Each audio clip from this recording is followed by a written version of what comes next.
Oh, Hey cool. Rob, what's Hey, going Chris, on? how you doing? Good, how are you? Good. Are you are a teacher today? Yeah, I'm the teacher today. Okay. I'm going to, because Crystal used to do Wallace. I'm going to go ahead and make you host, if that's okay. What? Yeah, Yeah. I'll make it work, whatever. I'll make you host, and then that way you have control. The recording's already all set up. So, yeah, hope you have a good class. I'm off to another meeting. Okay, both the two people who you wanted me to talk to from Austin, the other one I'm talking to today, both of Oh, them. good. Oh, good. They're both, I like them both. They're both very, I think you'll like them. They're both not aggressive, not the right word, but they're both go-getters. Awesome. Yeah, so I think you'll like them both. All right, my friend, have a good class. Okay, cool. Oh, Yeah. I didn't realize my video is off. Yeah, All okay, sounds good. All right. right, buddy, have a good one. Okay, see you, brother. Bye.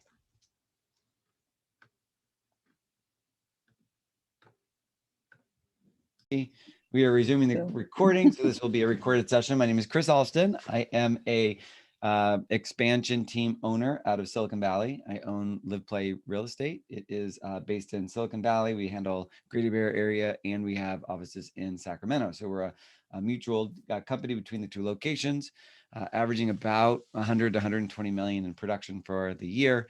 I've been in real estate 25 years, 25 years, been a team leader for Keller Williams for 10 years and Keller Williams for 18 years. So I love Keller Williams. I love everything about Keller Williams. And I'm also a Keller Williams University and approved instructor. So today we're going to be talking about how to start your career, but in regards to seller appointments, which is kind of be near and dear to me. And the reason why seller appointments is near and dear to me, which I'm going to share the screen in just a second while we can kind of get ourselves helloed, is because the first contract or the first deal I ever got in real estate was a seller. And the second and third and the fourth and the fifth deal I ever got was a seller. And that made me very good with sellers, but really awful with buyers. And even to today's date, I am still awful with buyers and I'm good with sellers. It's not that I'm awful with buyers per se. It's just that my strength comes from working with sellers. My weakness is working with buyers. And so people on my team always take all my buyer leads. And so I end up not having any buyer leads. And so I never get a chance to get better at it. So today we're going to be talking about getting seller appointments. So again, my name is Chris. I'm from the Silicon Valley office of Keller Williams. And so welcome. I know some of you, I don't know some of you, but I want to say hello. So let's get ourselves started with the sharing of the screen. And I don't want to make this any bigger because if I make this bigger or if I change off the sides, I lose my desktop on my other side and I can't see the actual workbook that we're working off of. So I apologize if the formatting doesn't look correct, but tough. I need my manual on the other side. So good morning. So welcome. We are going to be running for 1 hour, and after 1 hour, you're going to be going into some of your self-study. So I want you to make sure that you've got your material in front of you and you're able to go forward. We will get through the information, and towards the end, we'll have a little bit of time for Q&A because I'll be more than happy to help and share with you anything that I'm doing to help you in growing your business, because that's the way we are. We do share within Keller Williams. It's the culture of Keller Williams. There's enough business out there that I could share with you anything I'm doing in order to get business and grow. Today, we're going to be able to create and present a listing presentation to secure a listing. We're going to examine ways that the marketing that we use and identify the characteristics and the pros and cons of what we're doing as far as listings, and create a piece of marketing material or show you that you could use Command to create marketing material. Now, this is only a 1 hour class. It's over Zoom. So I'm not going to actually be showing you creating the marketing material on Zoom, but I'm going to show you how to get to it so that the office could help you in taking it to the next step. And honestly, the reason why maybe I can't show you is because I may not know how to do it. Since I don't know how to do it, I don't know if I could really share it with you. The Millionaire Real Estate Agent book talks about the word leverage, and leverage says that if I could utilize other people to do certain things for me, then I can go out there and go and do more business, and then it makes more sense. But at the beginning of our career, we are in charge of our own marketing, our own prospecting, our own lead generation, everything. But as you grow in your real estate career, you may be less in charge of those items, and other people may be in charge of them.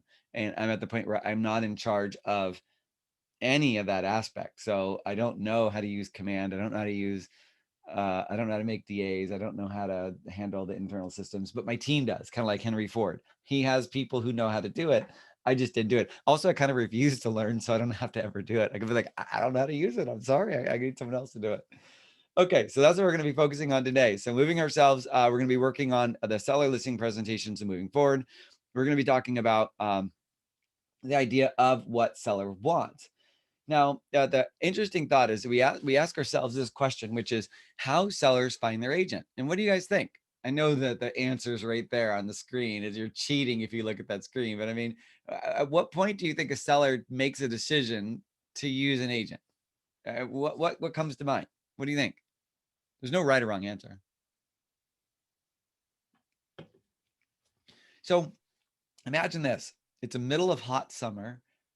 And it's a hot summer. It is cooking hot, 110 degrees, and I am a roof repair person. And I call you up and I say, ring, ring. Hi, this is Chris from Live Play Roof Repair. Would you like to get your roof repaired? You're going to look at me and think I'm smoking crack. You're going to be like, no, I don't want your help. I don't need anything with my roof. Leave me alone. And if I keep calling you, asking you for roof repair, you're going to be like, no, I don't need roof repair. Right? But what about the opposite? What if it's the middle of winter and it's raining like nothing and suddenly the roof leaks on my lap, on my controller, and I call you and say, hi, I'm from Chris Alston Roof Repair. Do you need roof repair? Do you think they're going to choose me? Think they're going to talk to me? Probably. Yes. Yes, sure. Yes. So that's the idea behind how a seller finds their agent, where yesterday they may not want to sell, but today they do. And what is the thing that triggers them to choose you when they're ready to sell? Because a lot of people don't say, well, I'm planning on selling in 13 months and 3 weeks. And at that point, I make the decision to sell. Usually they go, okay, I'm going to sell. And usually they choose the person who they think about. It says right here, and the profile of home buyers and sellers says 39% of people will refer a friend, a relative, or a neighbor when deciding to list a house. Now, the reason why is most people don't know real estate agents. And if they do know a real estate agent, they don't know how to give them business. It's like your friend who works at Google, or your friend that works at LinkedIn, your friend that works at Ace Hardware. You don't know how to give them business, and they don't ask you to give them business. Where do they work? Yeah, I got off work today. It was really tough. I had this hard work day. And they don't suddenly say, hey, could you refer me some business to Google? They don't ask that question. So no one ever does. So we're in real estate. We assume the person's going to refer us business, but if we don't ask, we're never going to get it. So a lot of times we're secret agents. Even though we say we're in real estate, we're in real estate, we're in real estate, we never ask our friends for referrals or for them to remember us. So our friends are being referred to other people because other agents are reminding your friends to refer them. So it says 27% is a personal contact by an agent. Now, what that means is that a majority of time, a seller will choose the first person that comes to mind when they think of real estate. Case in point, I have a friend of mine who I've known for 20 years, and I have continued to be a friend of hers. I helped her buy a little condo down off of Capitol. I kept in touch with her every month or two. She ended up getting married. He owned a house. She moved into his house, turned hers into a rental. I kept in touch with her. Should we sell? Should we sell? Should we sell? Josh Team, our previous CEO of the company, said 50% chance the people who you talk to on a regular basis will choose someone else during this time. 50% chance. When this person called me up, I texted her and said, hey, how are you doing? Are you thinking about ready to sell? She called me back, said, oh my God, you're going to hate me. And she listed her husband's house and her house with the same agent and moved to Reno within a period of 1 month since the previous time I talked to her. So that goes to show that if we're not staying in consistent communication with our clients, somebody else is. Somebody else is doing a better job. Now, it worked out okay because she forced and pushed and coerced her parents into using me, and we're listing her parents' house, which will be the same amount as those two combined into one house. But still, it really hurt my feelings that my friend who I helped her buy a house didn't end up using me. But the fact is that means that husband had a stronger relationship with his agent than the wife had with me, even though I thought my relationship was strong. So never take anyone for granted and don't go in any direction. Now, as you start seeing, your business is your database. So when you see this analogy or this graph, what comes to mind? What comes to mind when you think my business is my database and I see this? How are you treating your people in your database after I look at this screen? What are you thinking? This is the interactive part of the class. What are you thinking? We need to keep reminding them of us one way or another. We need to be creative and find ways to continue to connect with them. not nagging them, but just reminding them that we're there. Okay, sure. Well, the thought is, would you be surprised to learn that 75% of sellers only talk to one agent before they decide to sell? Yeah, that's surprising. That's really surprising. Yeah. 75%. So if you're going in, now this is an interesting thought. Okay, so 75% talk to one agent, and then 15% talk to two agents before choosing. A lot of times, if you're going into a listing presentation, this is just my experience, okay, there's no science behind it. If you're going into a listing presentation where there's another agent, you may be agent number 2. You may not be agent number 1. And they're interviewing you to see if to validate they're okay with using agent 1. And you have a harder job of giving a listing when there's 2 of you than if there's just 1. So when you go into a listing presentation and there's other people, it's like, oh crap, because now I've got to be able to compete, and I may not be the number 1 agent. It may be their friend, and they're interviewing me to make sure that they like the relationship they have with the previous person. Isn't that a weird thought? So as you start moving forward in your real estate real estate career, you'll start hearing and feeling that. Now, just as a side note for everybody, nobody's cameras are on, which is totally okay. But don't worry if you want to turn on your camera and put a baseball hat on, put a hoodie on, cover your head. I don't care. I have team meetings every morning where we have our 10 or so people on the team. I make everybody turn on their cameras because it makes it interactive and I can see, because I don't know if you're there, but if you want to turn your camera, I'd love it. I'll pick on you. I mean, I'll say hi to you, but if not, it's okay. But I enjoy seeing everybody if you're up for it. Okay, so but the idea is you'll be surprised to learn that 75% of sellers only contact one agent before, and a majority of my listings that I get are come list me calls. Now, what do we call what is that? What do I mean by a come list me call? What is that term?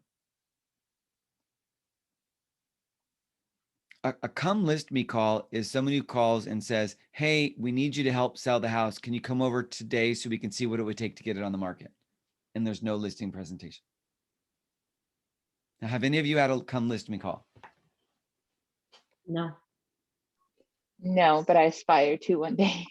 Do you believe in the Holy Grail? Do you believe that that's possible? Absolutely. So it is absolutely available. But if you are not keeping in touch with your clients, sending them information, sending them mailers, etc., then you will not get the come list me call, because what you're doing is you're dripping on your clients over 2 or 3 or 4 or 5 or 6 years about who you are and what you do. So when they want to sell, they already know who you are. You don't need to tell them what you're going to do because they already know. Everyone says, well, what do you do on a monthly basis? Well, I send a monthly mailer. I call everybody once every 3 months. I send a note card once every 3 months. I send a little postcard once every 3 months. I write some BS in the back. Hey, yo, what's up, dog? And I write that out once a month or once every 3 months. We send out an email every Monday morning. An email goes out to all like 13,000 people in the database or whatever it is. That's because there's a lot of buyers out there and it's a big team. I'm not saying my database alone. We send out, our mailers, and our mailers look like this, Happy Mother's Day mailer. And I have like, little thoughts and things that we say in regards to what it is. So when you get the come list me call, you just get the come list me call.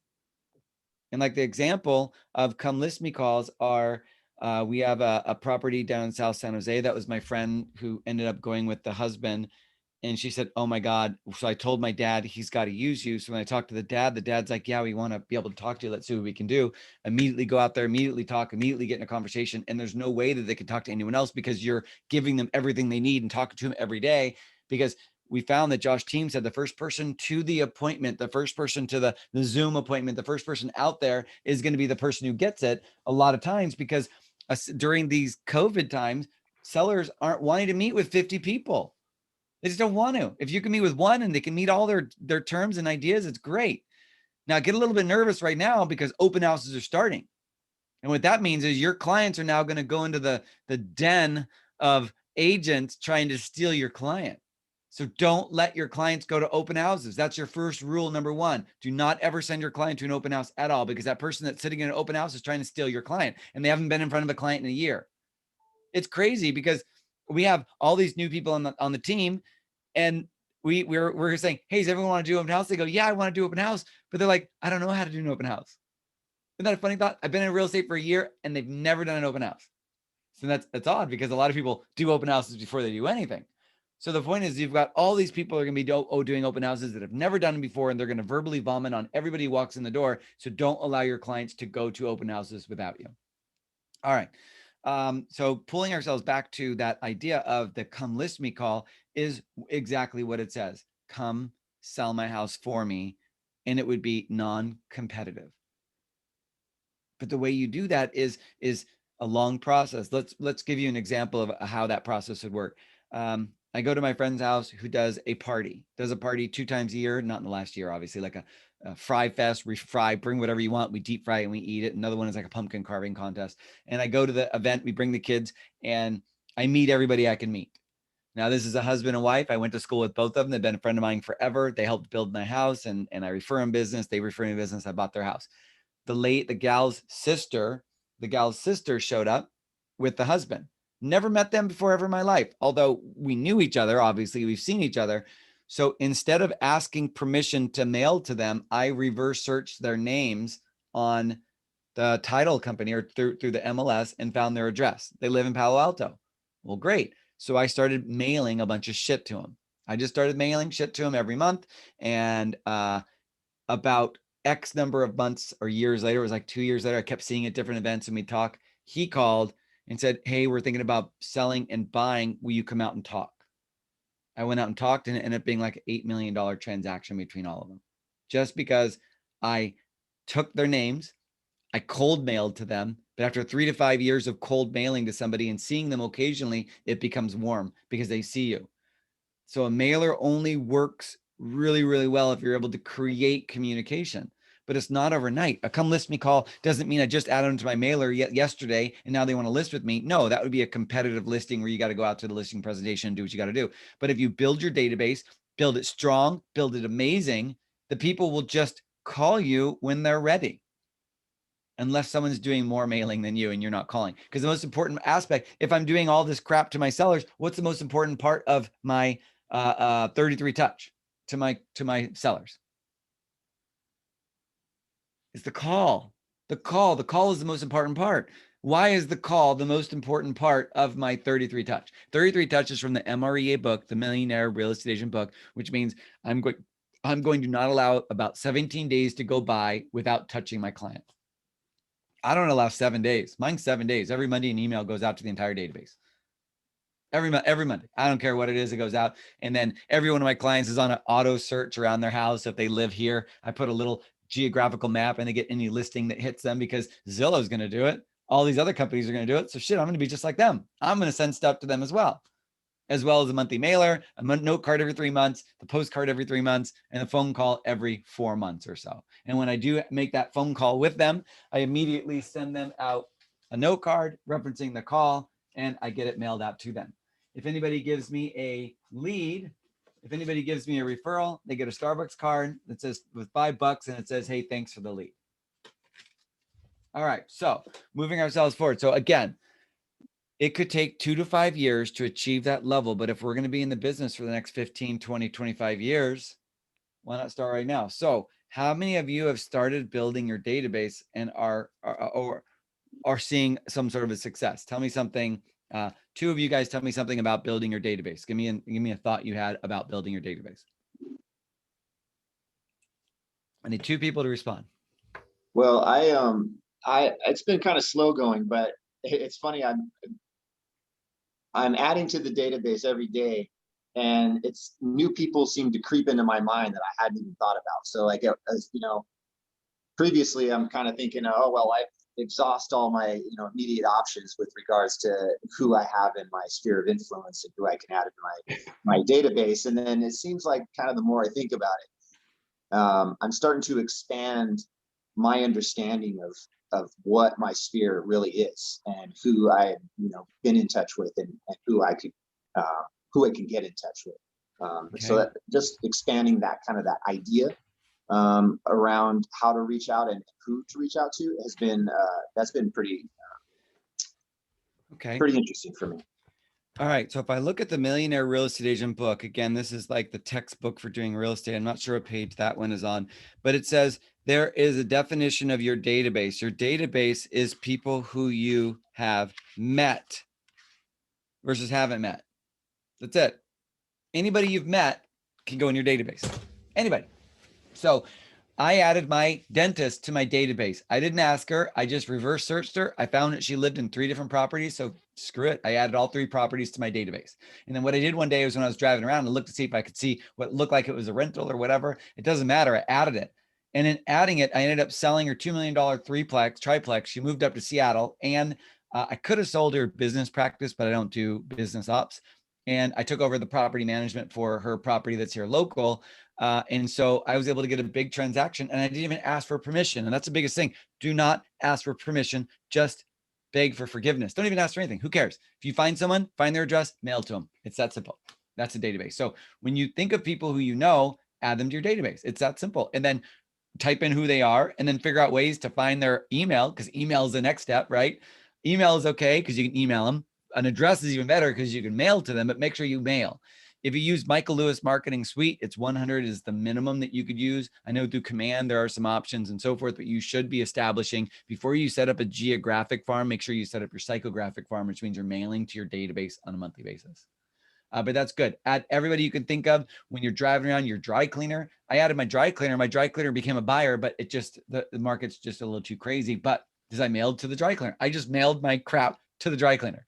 I don't know where to send it to, so I just addressed it to her and mailed it to the dry cleaner. Because that's a question I was actually going to ask you, just on a technical level, because I was just in Men's Warehouse the other day and had, striking up a real good conversation with the guy selling me some clothes and talking about real estate. And I'm able to give him my contact information, and I got his card, but it's, his card from the business. And I, wasn't sure how to reach in further to actually ask him for his personal information, and if he'd mind if I add him to my database. But what I'm hearing is that doesn't really matter. I go ahead and either, number one, find him, and I'd like to know the tool that you use to find a person if you have like their business information. And number two, if not, just send it to their business. Okay, so we always, number one thing, never overthink it. Number one. Okay, so if you overthink it, you get analysis paralysis is what it's called, right? You're over analyzing. You won't make the call because you'll think about it. So you've got this dude, you've got his business cards, you got an email address. So now if you set up a weekly email, you could email to him. You could try to communicate with him that way. You can cross-pollinate that and maybe find him on LinkedIn. That may be a way, or cross-pollinate, find him on Facebook, whether or not you're ready to be friends with them on Facebook, some random dude at Men's Warehouse, because I guarantee it. Oh, wait, no, that was George Zimmerman. That was the old days. It may be a little bit strange, but the idea is you've got this person, give yourself a tickler every week to try to find additional information about them. The search tool, you could just go to the MLS. So MLS listings are pro MLS listings, and you click on the button Real List. And when you click on the button Real List, you just type in their first name or their last name and see if something pulls up to see if they actually own a house. And if they own a house, then you can go, if you are not sure if it's the same person, look at the address, go stalk them on Facebook, see if they posted a picture at their house or around their house or in front of their house, and see if it's the same house as the address. And then you can cross-pollinate and it's the same person. But again, you don't want to overthink it too much, because your idea is, I've got to add people every day. I got to get my database up to, like Gary Keller says, get it to 500 before you hit delete. So you got to try to get to 500. So right off the bat, you got to try and get it to 100 as quick as possible. So everybody counts, everybody matters. Even the people will never buy or sell, they may end up buying or selling eventually or at some point. You know what I mean? So on the note of sending them and contacting them with that mailer, like for you, it's the weekly Monday mailer. And you mentioned that you can pin these people and kind of really generate a personalized email. What do you use to populate that for such a large database? I mean, does every single person in your database, when you send that Monday mailer, have literally a very targeted marketing message? That's good. That's a really good question. Okay, if you're doing it right at the beginning, tag your buyers, tag your sellers, and send an email to the sellers, send an email to the buyers, send an email to the investors. So they're all separate, right? For people like me, who the database is so big, I just send the same generic message to everybody. Every Monday morning, I use MailChimp, and we may get out of like 14,000 emails every Monday, we maybe only get like 5 unsubscribes a week, roughly. But these are buyers and sellers who we've paid for to buy ads. Like you can do it through command over time. So it's not necessarily fake people, they're real people, but occasionally you get unsubscribes. So that's the major emails. So 1 week, it's a lot of buyer side, but sometimes there'll be seller side emails, and we, send out information that would be bought on the secondary market that we use to send. So we're not really writing anything. We're just writing something that we think is of value. And then the automatic search for your seller, every time you meet a seller, you tell them, and you have their email, hey, for marketing research, I set you up on a neighborhood research for real estate to show you what's for sale, what's pending, and what's sold for. So you just know what's going on in your neighborhood. Hope you enjoy. Thanks. Bye. And you can set that up through the MLS, and you can also set it up through command. And so either one of those could do it. So then they get just a weekly or an email whenever something new hits their neighborhood that would match. So that the reason why that matters is because that email comes in your name, and it's another touch. So you want to make sure everybody has it. Now the buyers get the buy sides, right? Buyers get buy sides, but sellers get listings. And you just want the geographic based around that client's house, because you want to make sure that they see you and they don't have to go search on Zillow, to find information about, houses. You want them to go to you. You want to be the advocate. There's nothing Zillow does. Zillow is just a piece of crap. It's just a website that aggregates information and gives it out. It's not a real life person. So you want to be that real life person because you want them to go to you and not some aggregator. Okay. Now, if we look at I hope that helps answer the question, by the way. But I'm always available for more and more questions. Anything you guys want. Okay. What sellers want from their agent, from the profile of buyers and sellers, it says they want to the client wants you to help them sell their house. So it's, you understand, what is a first impression? What does a first impression look like? I mean, besides being professional, friendly, likable, sellers have this specific objection that they want to know to help them achieve. And a lot of times they want pricing. They want to make sure that you can sell the house within a specific time frame, that it's going to be competitive. And also, can you help them fix up the home before? And can you help find the buyer? So it's like, if you're going to meet a seller, you need to make sure that you verbally vomit all of those terms to the seller in some form or fashion in the conversation. But you can't suddenly say, hi, my name's Chris. I'm helping sell your market. It's going to be really quick. We're going to sell it competitively. I'm going to help you sell it for a lot more. I'm going to make it look good. I'm going to help you find the buyer. Do you want to use me? They're going to be like, who the F is this guy?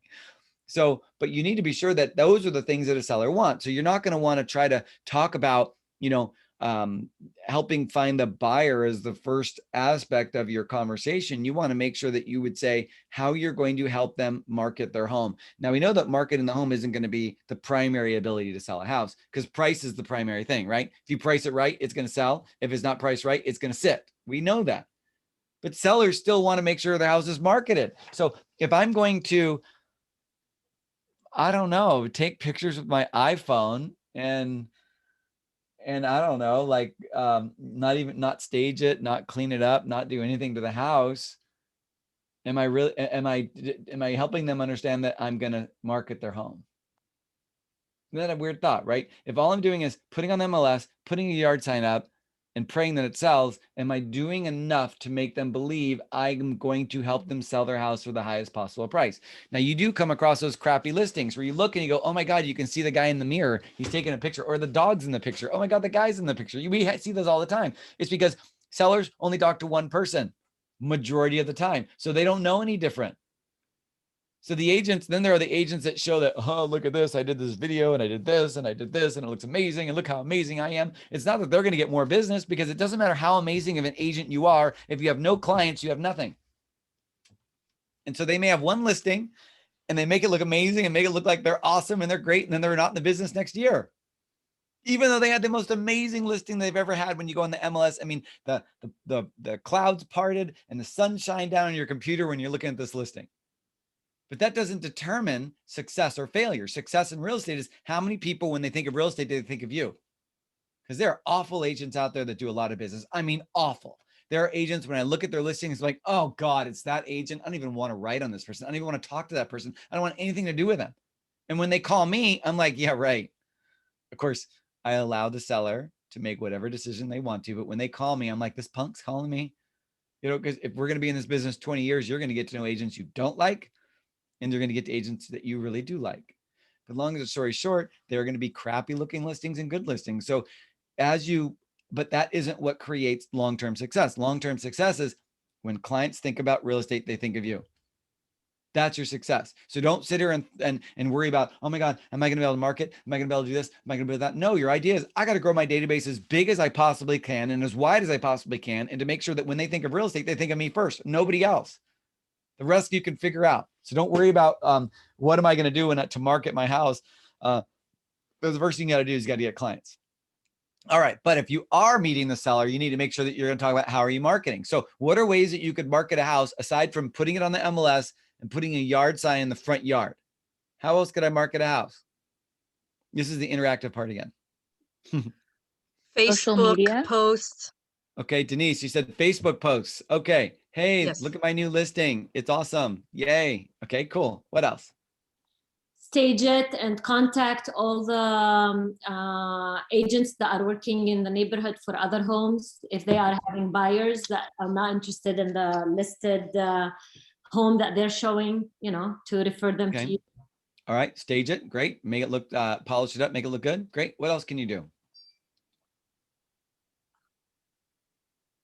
Inform all your database that there is this house. for Okay. Perfect. I'm forwarding my database. I'm sending an email to the entire database. Hey, yo, I got this listing. What's up? Come by, take a look at it. Okay. What else can I do? Invite neighbors to come for an open house. Oh, neighbor open houses are finally open this weekend and last weekend. Did anyone do an open house this weekend? Coming up this weekend, we are. Yeah, I've got two. It was, but it was a lot of them are doubling up. A lot of the agents on the team are doubling up because they're like, haven't done it in a year. Can we do it together? So it's like 2 people per house because they're not sure what they're doing. So they're going to kind of do it together. What else? What's another way? Okay, so all the agents too. Okay, perfect. When you take a listing or whenever you have a listing, there's going to be lots of different things you can and can't do or should or shouldn't do. And it's up to you. Every agent's going to be different. Every agent's going to have their own idea. But if you look at this list where sellers want help marketing the home, selling it in a specific time frame, price it competitively, helping fix it up, and helping to find a buyer, are you answering all those questions in your presentation? Now, you can't say, I do this, period. You need to say, I do this because it'll benefit you as such. Well, in marketing the home, we're going to be setting up, Facebook advertising. If you just leave it at that period, it's like, so what? I'm going to set up Facebook advertising because if I just use the MLS, your home will reach about 120, 130 people. If I do a Facebook ad, I could reach up to 7,000 people per day. Now, the difference is back in the old days, people would use the MLS to search for homes. Now it doesn't work that way. Now we as advertisers must find them. And we put your home in front of as many people's eyeballs as we can in order to get them to see our house, because we don't know, because they used to go to the MLS to look. Now they go to Google, they go to my site, they go to the MLS, they go to this site, they go to that site. We don't know. And I can't guarantee where they're going. But what I could do is every time they search for properties, they leave little cookies that they're looking for a 3-bedroom, 2-bathroom home in the Cambrian Park in a wonderful neighborhood. And now I'm going to advertise your home to people that are searching for that type of home in Cambrian Park, because I need to get as many people as I can to see your house in order to get it sold, because I need to help you understand marketing your home is more than just putting it on the market. Does that make sense? Oh yeah, it makes sense, right? So what you did is you told them, I'm going to market the home, and this is the reason why. And then you say to sell the home in a specific time frame. Well, Mrs. Seller, we're finding that the average time on the market right now is about 14 to 18 days. But a perfect home or a home that is highly desirable will sell within the first 7 to 10 days. It's off the market. So if a home is on the market longer than 7 to 10 days, most agents will call me and ask me, what's wrong with your listing? Why isn't it selling? Isn't that crazy? They're going to ask 2 weeks on the market, and the first question out of their mouth is going to be, well, why didn't it sell? Now, as a side note, that makes me angry as a listing agent. If you call me up on my listing that's been on the market for 2 weeks and you ask me why it hasn't sold, like, why isn't it sold? Why are you priced too high? And you start telling me stuff, I'll be like, who is this person telling me how to do things? Now, I'm going to smile the whole time, but my smile is going to be fake as I'm talking to you. But the idea is, Mr. or Mrs. Seller, we need to make sure that we have the home marketed correctly so that it sells within the first week. Because if we don't sell within the first week, we're not at the right price point, and it may take a price adjustment to sell. You have guys know, you guys know if you see a property on the market for 14 days, the first thing you're thinking is, well, why didn't it sell? Am I right? Don't we all think that in this market? Yeah, I have a question regarding that actually. Sometimes some agents, they put a date, like they will be taking offers for 2 weeks, let's say, so they can choose the top offer. So having the house in the market for 2 weeks, not necessarily because it's not selling, it is because the seller is collecting more buyers. Yeah, okay, offer. so that'd be an extenuating circumstance. If that was a situation where they have an offer date that's 2 weeks out, then that'd negate my point. My point is if it doesn't sell within the first week and there's no offer date, then there's an issue. Now, leaving a property on the market for 2 weeks is awful. I do not recommend that at all, because the buyer, you want to, like if you're fishing, you throw a lure in the water, you want the fish to catch right away. If they have 2 weeks to think about the house, they'll find 2 weeks of reasons why they don't want to buy your house anymore, unless it's priced so low. Average price is 1.2. You list it at $999 and you give 2 weeks. Well, the problem is so many homes come on the market and then they sell. They come on the market and they sell. So the person that was interested today has to wait 2 weeks. No, they're going to buy another house within now and 2 weeks, unless it's such an amazing house that you walk in and it's amazing and it's priced amazing. Okay. So as you start to see, when you start understanding what a seller wants, you got to help them. Now, if you sell a $1.4 million house and you get a 2.5 commission, what do you get? How much money? Come on, everyone knows. It's easy commission. That's easy. Easy. If it's let's say 1.8 million to 2.5. Okay, I'll make it easy. It's 1.5 million to 2.5. What are you getting? Well, 1.5 is 15. The next one is 15. That makes 30. Half of that's 7. So it's 37.50. Easy math. So I'm making $37,500 in a $1.5 million house at 2.5% commission. If it's 3% commission, you're making $45,000. So if I was based in Kansas and the list price was 200,000, the money I would make would be 5,500. But here it's 40. So the seller has a certain expectation, because if all I'm doing is putting a yard sign out and if I'm putting a yard sign out and I am only doing that and I put it on the market, am I doing enough for 45,000? No. Do you see that thought? Do you see it? Because customers are getting smart. So are there additional things you could do? Could you make sure that the home's staged?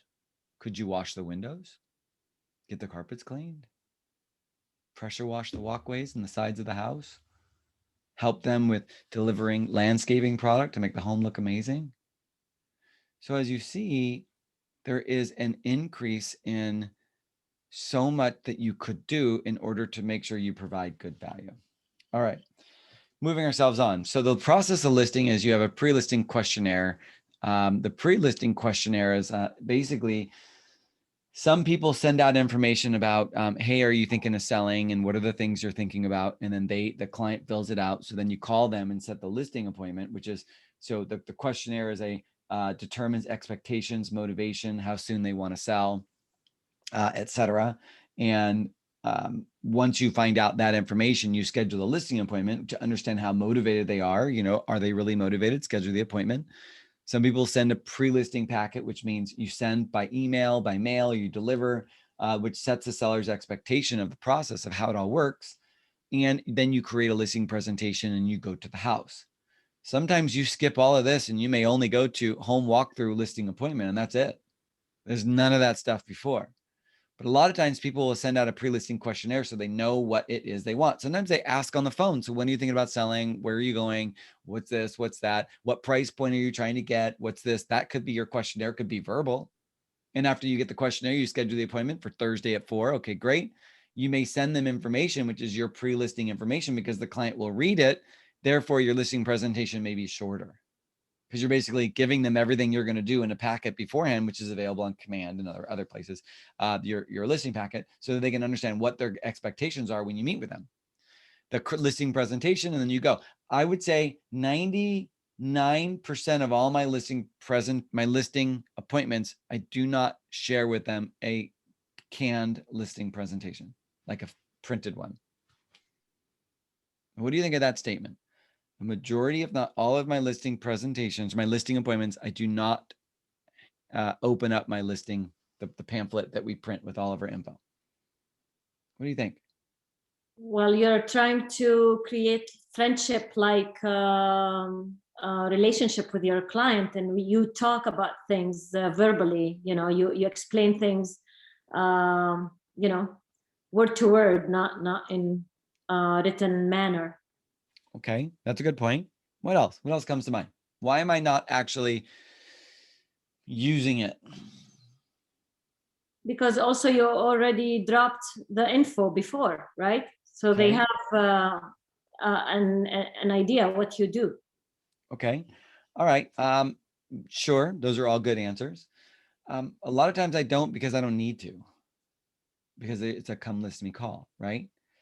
I print out the listing presentation and I bring it with me on every single one of my transactions. I bring pre-listing presentation. I bring a printout from Zillow and Redfin and Realtor.com. I bring out what they price their home at. I want to see, I'll print out that site, because every seller is going to go and look at those sites to see what they think the value of their house is, and they're going to have it in the back of their mind. So I'm showing it to them right up front. This is what those sites are saying your value of your house is. I'm going to bring with me pieces of paper so I can write notes. I'm going to bring a calendar. I'm just going to print out a calendar of this month, next month, and the next month, so I can explain to them, if when do you want to close escrow and have the money in your bank? Well, I would like it to be July 1st. Okay, well, if we want to be able to have the money July 1st, we average a 30-day close of escrow. So then you show them on the calendar, that means we need to get into contract on June 1st. If we're in contract on June 1st, we need to have at least 10 days or so on the market, which means we're going to be on the market on May 20th. If May 20th is on the market, I need at least 1 week in order to get the property ready, which means you need to hand me the property on May 13th. And what day is today? Today is May 20th. So we're already 1 week behind. There is no way I can get your house on the market and get it closed by June 1st in order for you to sell. Do you get that thought? So you're trying to get them to understand, oh yeah, I get what you're saying.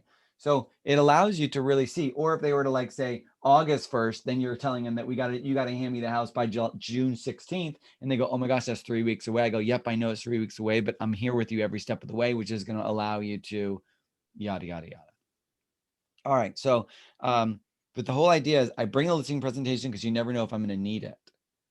But you don't want to verbally read and vomit off of them something that's already printed. So your idea is, I want to make sure that I'm providing value through the conversation. The conversation usually doesn't pull out that presentation. But again, the presentation is good to have. Okay, so before the actual appointment, I have this before the appointment. What am I going to do? Well, I need to make sure that I'm going to tell the seller what you bring. Like what I mean, when it says tell the seller what I bring, it means it states the value you'll provide as a listing agent. Remember that sellers have specific goals they want to achieve, and this is the first step to discovering their goals and telling them how you want to help them achieve their goals. So when I ask them sometimes specifically, what price point do you feel would be amazing if you sold for? I don't want to be caught in a situation with them asking me what I think the value is. That's dumb.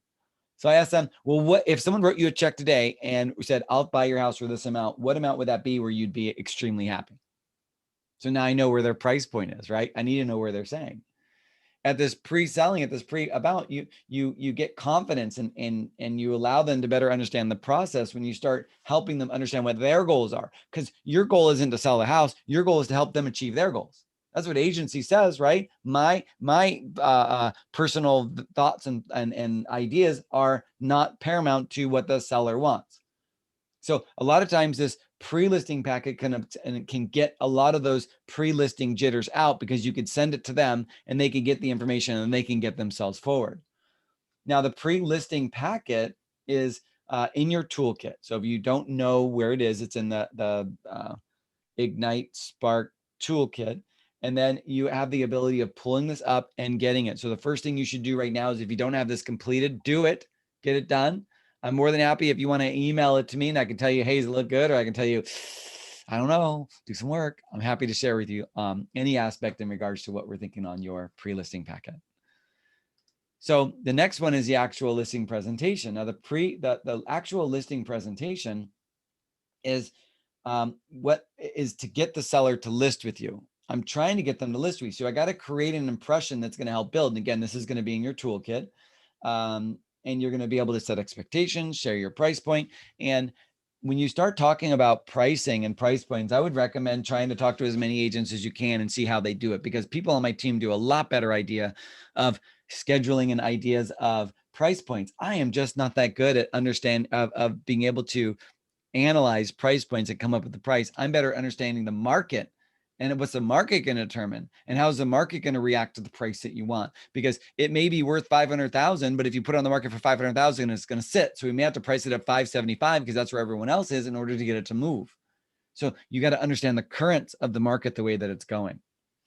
So as you're doing this presentation or learning, it's trying to get as much info as you can so that when you're there, you look smart. Because when they ask you how many homes are on the market, you got to know the answer. How fast are they selling? You got to know the answer. If there are homes that are pending sale, you need to know how much they sold for. Hi, Mrs. Listing Agent. My name is Chris with Keller Williams Realty. I'm doing some buyer research in the area, and I noticed that your property on 123 Annie Street, you sold it in 7 days. Oh my gosh, congratulations, by the way. But I wanted to find out, how many offers did you get? Okay. Yeah. Oh, that's amazing. You got 5. Oh, that's great. Now, did you get any preemptive offers? Well, I got 1. Okay. And why didn't you accept it? Because of this and that. Okay. Now you got 5 offers. Did you go a little over asking or a lot over asking? I went a lot over asking. Oh my gosh. Now, were there any contingencies? Were they amazing? Yeah, no contingencies. Oh my gosh. That's great. Now, is there anything else that maybe you could share with me that would help my buyer understand? Of course, you're working with a seller, right? But you're trying to pretend it's the buy side, because a lot of times they won't share it with you if it's a seller. I just want to know what else in regards to the market would you say? Because I really want to understand what's going on in the neighborhood. Okay, fantastic, great, thanks, bye. Now, if you're going to list the home and it's like down the street, maybe you have your friend call and ask. So it's not you doing it, it's your friend. So at least you're getting information. So now you got information from all the pendings, which is an idea. So Mr. Seller, Mrs. Seller, we're going to do a snapshot. If anything is sold, we have comparables that are sold, comparables that are pending, and there are comparables that are on the market. The solds are going to talk about a market from 30 to 45 days ago. Pendings are going to talk about a market at the moment they went pending, and the actives are going to show you what's moving right now. So really, we want to look at the pendings to see how many buyers are in the market, because if there are right across the street, there was a home that went pending and had 5 offers, 1 won, 4 didn't, which means we have 4 people that are ready and willing to write an offer on your house if indeed we put it on the market at the right price. So that's the biggest thing, is to help them understand a little bit of that. Now, the listing presentation you have, I really like a lot of the listing presentations which are on command. They're pretty, they look good, they smell good. I really like them. So what I would say would be to print out these listing presentations, work on them every day in order for you to get them to look amazing. Now, a lot of times people say, well, why do I need some of these pages? Now, let me get back to my guide. This page is important because at the end of the day, the real estate business is a relationship business. And this part of the listing presentation is about the relationship. It's important. Doing this piece right will allow you to be able to say, am I doing a good job? Because you're letting them know, I'm here to help you sell your house for what you want. So when you ask them, what's the one thing that has to happen to make the dream scenario reality? Well, I need this and this, this. How can I make that happen? Well, it's weird when you ask that question to a seller, they tell you what's most important to them. And so you better gear your presentation based upon the answers that your seller is giving you on that slide right there. All right, moving forward, a couple more slides here. So when you're presenting the actual listing presentation, you're going to go over the presentation with the seller. And a lot of times, if you are nervous at the very beginning, if you have an iPad, perfect. If not, print this and you just walk through each page and you just have a conversation. But make sure you ask questions so that they can give you answers. Don't just talk.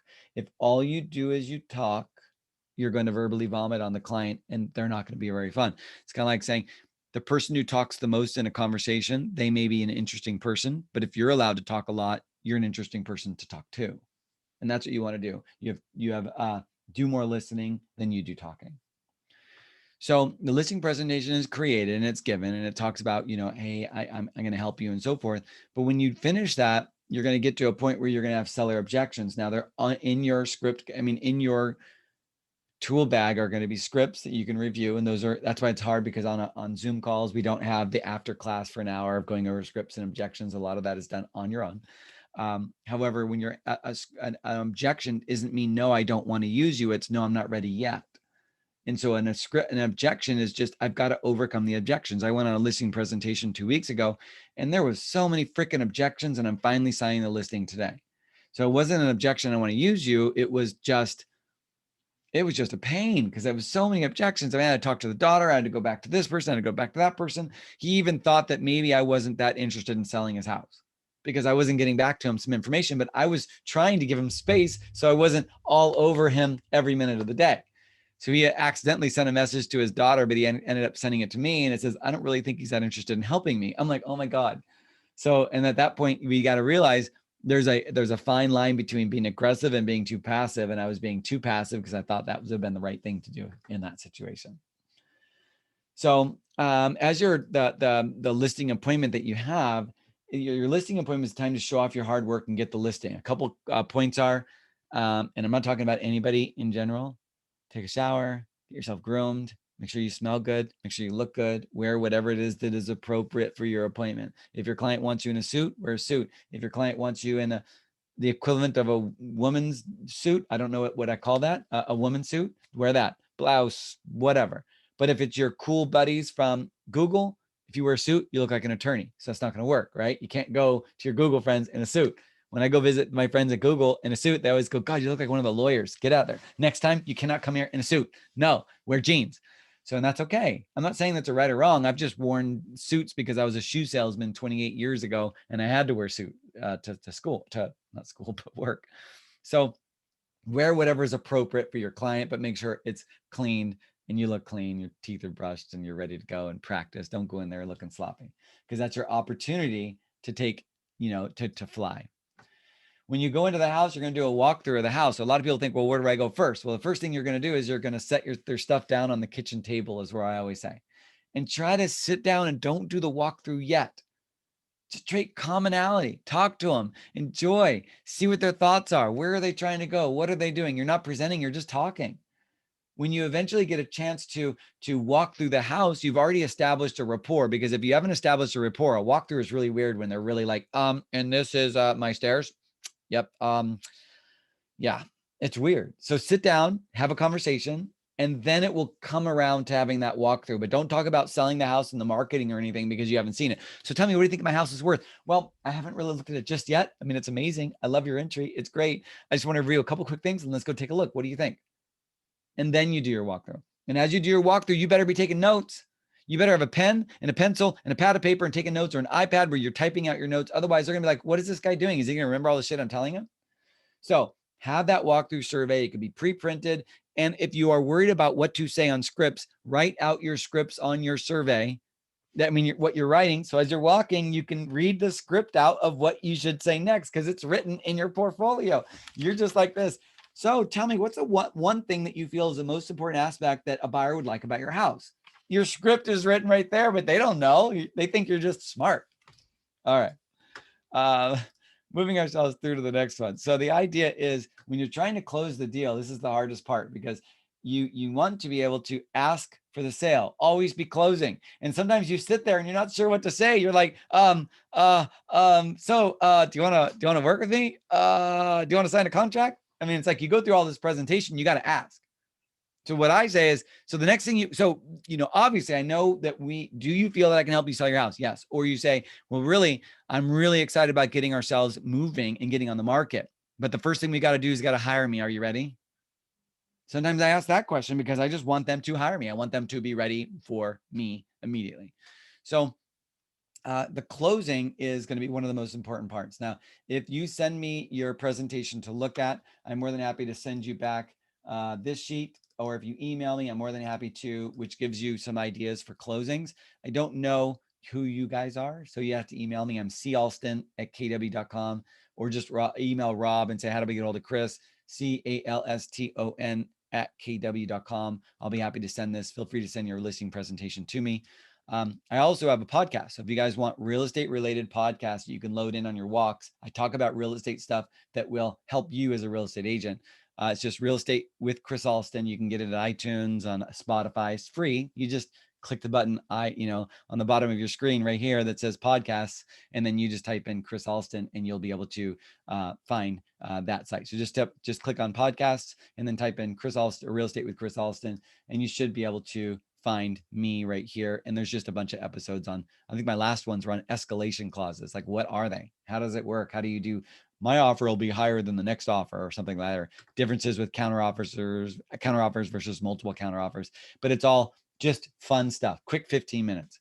All right. So moving yourself to the next step, our last couple of questions, or last ending is, your listing presentation is going to suck the first time you do it.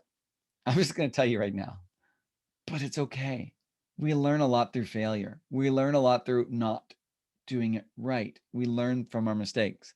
So the most important thing you can do is create it, do a listing presentation with a friend, screw it up, practice and learn. And then when you have your live run through, that's when you're going to learn the most, is doing that live run through. Now our classes are only 1 hour. And so we're reaching the very end. Is there any thoughts that you wanted to share with me that you wanted to ask? I have time for maybe 1 or 2 more questions. I've got my team meeting, which starts at 10. But I'm glad you guys are here. We kind of chatted. Is there anything that you guys wanted to review with me that I could share? Because happy to share anything with anybody for anything. Oop, you're muted, by the way. Someone was talking. They're muted. But does anyone have any questions or any thoughts for me?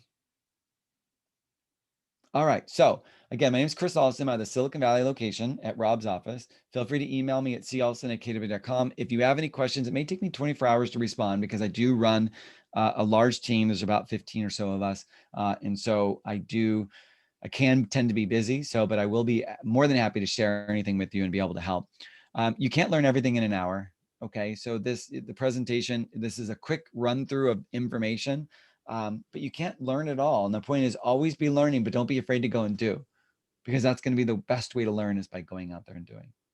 So thank you for coming in. I can't hear if anyone's talking because everyone's muted, but I appreciate you guys being on the call today and sharing your ideas. So without anything else, thank you guys and gals. Have a good day. Thank you. Thank you. Okay. Bye, everybody. Bye.